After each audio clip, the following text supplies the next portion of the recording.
Mbola manolotra ny araba sy ny firarian-tsoatrany ho antsika izay manaraka izao fandaharana izao, ary mirary ny fiadanan'ny tompo sy ny fahasoavan'Andriamanitra ho amintsika rehetra eo am-panarahana ity fandaharana ity. Mialohan'ny hidirantsika ny famakiana ny tenin'Andriamanitra dia andesika hiaraka hivavaka koa, manasanao hiaraka hivavaka isika tompoko. Rainay izay any an-danitra, misaotra anao hatrany zay no ny amin'ny fotoana izay atolotra ao anay, ny tombonandro izay mbola omenao, ary mbola ahafahanay ihany koa mandinika sy mianatra ny teninao tahaka izao.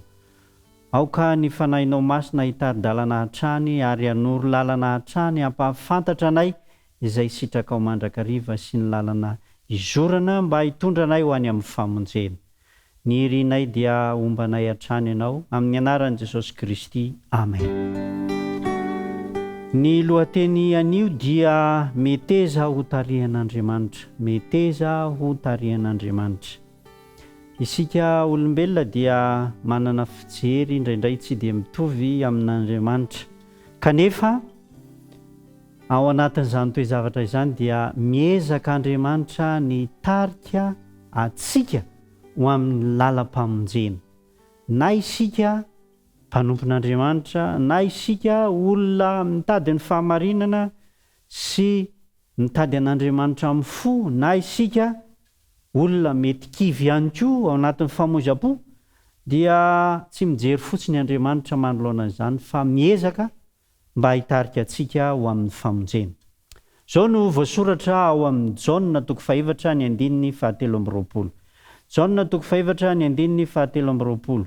Fa avy ny andro sady tonga ankehitriny raha ny tena mpivavaka hivavaka amin'ny ray amin'ny fanahy sy ny fahamarinana, fa ny ray koa mitady ny mpivavaka aminy ho tahaka izany.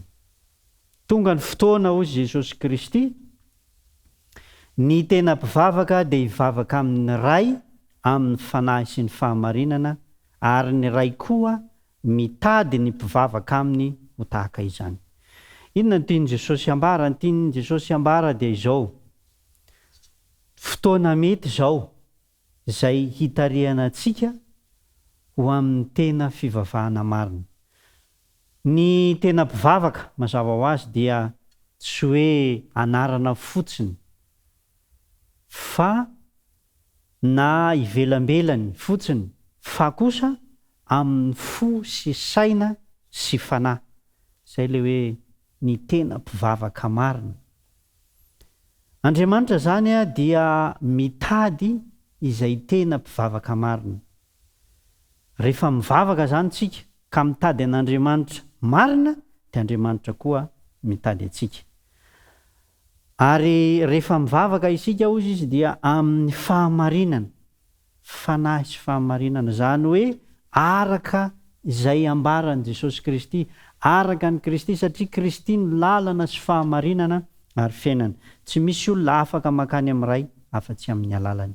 Noho izany dia amin'ny fo sy saina, fanahy ary araka an'i Kristy no anaovana antsika ho tena mpivavaka marina. Andriamanitra dia mitady atsika ary mitary-dalana atsika mba ho tena mpivavaka marina atsika. Misy ohatra ao amin'ny soratra masina, dia itsika hijery ohatra anankitelo. Ny ohatra voalohany dia ilay Romanina, tsy iza izany fa ilay miaramila Romanina, dia ilay Cornelio.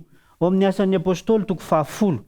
Ity lehilahy ity dia raha ny filazan'ny soratra masina azy dia efa mpivavaka ary tena mpivavaka amin'ny fo, fa notarihin'Andriamanitra kosa ho amin'ny fahazavana misimisy kokoa, na hoe anatona an' Jesosy Kristy hahafantatra bebe koa an'ilay Andriamanitra izay ivavahana. Zao no ambaran'ny asan'ny apôstôly 10:2.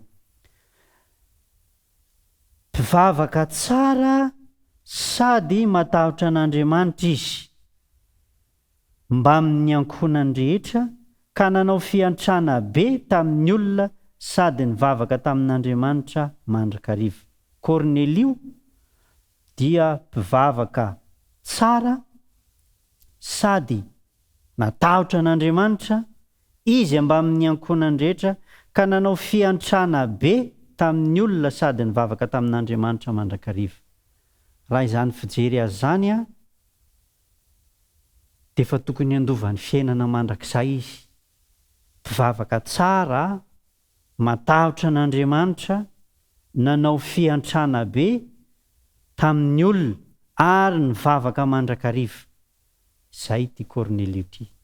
Tsy navela ho an'Andriamanitra ho amin'izao izy rehefa nanana an'izany toetra izany. Ka nampihaon'Andriamanitra tamin'ny Petera. Nampihaon'Andriamanitra tamin'ny Petera. Ary rehefa niresaka tamin'ny Petera nampianatra azy ny amin'i Jesosy Kristy dia natao batisa izy. Natao batisa indray.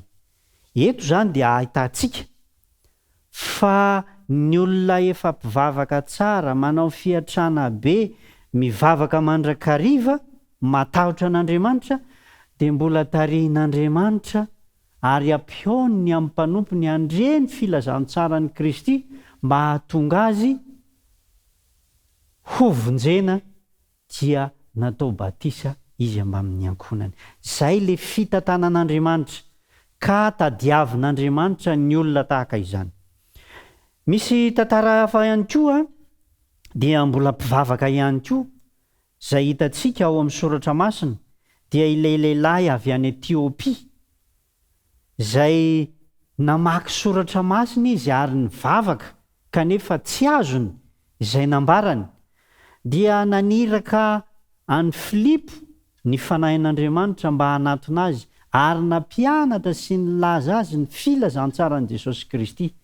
Andeo jerentsika ao amin'ny asan'ny apôstôly toko 9 ny andinin'ny 7:telopolo. Zao ny voasoratra. Dia nasaina janona ny kalesy ary izy roa lahy dia i Filipo sy ilay lehilahy tandapa Etiopianina dia nidina eo amin'ny rano dia nataony batisa izy.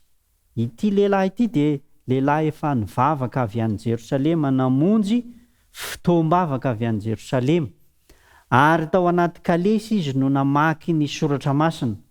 Tamin'izay fotoana izay dia tsy azony izay nambarany ary Andriamanitra mihitsy no naniraka any Filipo hanatona azy ka nanazava taminy ny soratra masina dia nitarika ho amin'izao fanaovam-batisa izao ary dia nidina teo amin'ny rano izy ka natao batisa.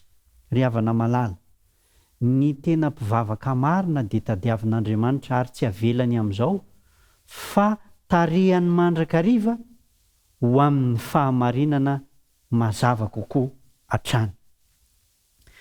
Misy mpianatra rehefa maty teo amin'ny hazo fijaliana Jesosy Kristy dia kivy izy ireo ary nisy nandeha toerana hafa noho izany toe-javatra izany. Ka rehefa nitsangana Jesosy Kristy dia nampahery azy ireo teny an-dalana. Reto mpianatra izay tamin'ny lalana ho any Emosy dia tafahoana tamin'i Jesosy Kristy izy ireo ka tao anatin'izany ankiviana izany dia nampahery azy ireo Jesosy Kristy teny an-dalana. Zao ny voasoratra ao amin'ny Lioka toko 4:20 ny andiny 7:20. Dia nanomboka hatramin'ny Mosesy sy ny mpaminany rehetra izy ka nanambara taminy ny hevitry ny teny milaza azy ao amin'ny soratra masina rehetra. Jesosy Kristy zany rehefa kivy ireto mpianatra ireto dia niaona taminy Jesosy Kristy ary nanazava ny soratra masina nanomboka hatramin'ny Mosesy sy ny Salamo ka nanambara azy ao amin'ny soratra masina rehetra. Inona ny zavatra nitranga? Ao amin'ny andininy 2:telopolo. Dia niresaka hoe izy ireo zany tsy nangorangoraka va ny fotsika raha niresaka tamintsika teny an-dalana izy ka namoaka ny hevitry ny soratra masina tamintsika.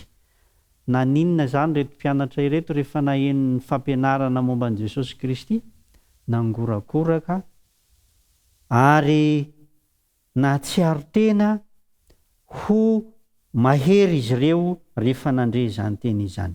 Eto zany dia ahitantsika fa ny mpanompon'Andriamanitra izay tena mitady an'Andriamanitra na ao anatin'ny ankiviana aza dia ampaherezin'Andriamanitra ihany koa amin'ny alalan'ny teniny. Raha fitinina zay zavatra anankitelo teo zay dia izao: na mpanompon'Andriamanitra, na olona tsy mahafantatra tsara ny soratra masina, na olona efa manana fahalalana ny soratra masina ka sendra hakiviana, dia tarihin'Andriamanitra mandrakariva hitodika amin'ny tenin'Andriamanitra sy amin'i Jesosy Kristy mba hahatonga azy hahery indray ka ho tena mpivavaka marina, satria izany no tadiavin'Andriamanitra dia ny andraisana famonjena. Ka na dia efa mivavaka aza izy ireo ka misy zavatra tsy ampy, dia tarihan'Andriamanitra ao amin'izany. Ianao raha misy olona mampianatra anao ny soratra masina, dia meteza hiaino izany, ary indrindra ho anao izay mahalala ka misy olona mbola tsy mahafantatra, ampirisihina ianao mba hanambara izany amin'ny hafa, ampahery azy, hitarika azy ho eo amin'i Jesosy Kristy. Satria Andriamanitra dia mitarika izay tena mpivavaka aminy ho amin'ny teniny. Andriamanitra dia mitarika ny mpanompony izay mitady famonjena ho eo aminy, ary Andriamanitra dia mitarika ho eo amin'ny teniny ireo mpanompo izay kivy. Ry havana malala, tsy misy tian'Andriamanitra ho very isika, fa tian'Andriamanitra mba ho voavonjy avokoa, ka tarihiny isika amin'ny teniny mba ho mpandova ny fiainana mandrakizay. Zao no voasoratra ao amin'ny Jaona 10:5-12. Jaona 10:5-12. Manana ondry hafa izay tsy amin'ity vala ity aho, ary ireny koa dia tsy maintsy ho entiko ka hihaino ny feoko, ary ho tonga andiny iray izy sady iray ihany ny mpiandry, dia Jesosy Kristy. Ny fanirian'Andriamanitra dia mba ho tonga ho ondrin'i Jesosy Kristy isika rehetra. Ary eto dia lazainy fa tsy maintsy ho entiko hiaino ny feoko Kornelio, na dia mpivavaka tsara, matahotra an'Andriamanitra, manao asa soa, dia nentin'Andriamanitra tamin'ny alalan'ny Petera ny aino ny tenin'ny Kristy, ka lasa olom-baovao, natao batisa, lasa kristianina. Torak'izany koa ity lehilahy Etiopiana ity, zay efa mpivavaka namonjy fanompom-pivavahana tany Jerosalema, ka tsy azony ny soratra masina tamin'izany fotoana izany, dia nanirak'Andriamanitra any Filipo hanazava ny soratra masina, ka tsy maintsy nataon'Andriamanitra ny hainoana ny teniny mba ho tonga andian'ny ray ireo rehetra ireo mba hahazo ny famonjena. Rehefa mandinika ny tenin'Andriamanitra ianao, rehefa mandre ny tenin'Andriamanitra ianao, dia aza adino fa izay tenenin'i Jesosy Kristy no azahoana famonjena. Hoy izy Jesosy Kristy hoe: ny tena mpivavaka dia hivavaka amin'ny ray amin'ny fanahy sy ny fahamarinana, ny ray koa dia mitady ny mpivavaka aminy ho tahaka izany. Tian'Andriamanitra raha hivavaka aminy ianao dia amin'ny fo, amin'ny saina, amin'ny fanahy, amin'ny fahamarinana, araka ny tenin'ny Kristy, mba ho voavonjy ianao. Enganeo mba ho tanteraka aminao izany famonjen'Andriamanitra amin'ny alalan'i Jesosy Kristy izany sy ny teniny. Amen. Hiaraka hivavaka isika. Rainay izay any an-danitra, misaotra anao ny amin'ny planina ny famonjena, misaotra anao ny nanomezanao ny teninao mba hahatonga anay ho olom-baovao, mba hahatonga anay ho mpandova ny fiainana mandrakizay.